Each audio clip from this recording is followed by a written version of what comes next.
এই পার্সেলটা হাতে পাওয়ার পরে আমার মনে হয়েছে অবশ্যই আমার ভিউয়ার্স আপুদের সঙ্গে এটা শেয়ার করা উচিত, কারণ সবগুলো প্রোডাক্ট এতটাই ভালো ছিল। আসসালামু আলাইকুম, চলে আসলাম আরো একটি পার্সেল আনবক্সিং ভিডিও নিয়ে।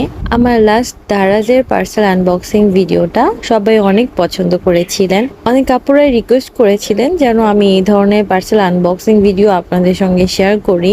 আমার অনলাইন থেকে প্রচুর কেনাকাটা করা হয়, তবে চাইলেই প্রত্যেকটা প্রোডাক্ট আমি আপনাদের সঙ্গে শেয়ার করতে পারি না, কারণ এরকম অনেক প্রোডাক্টই ছিল যেগুলো কিনে আমি নিজেই স্যাটিসফাইড হই নাই। আজকের প্রোডাক্টগুলো কিন্তু আমি এই অনলাইন পেজটা থেকে কালেক্ট করেছি।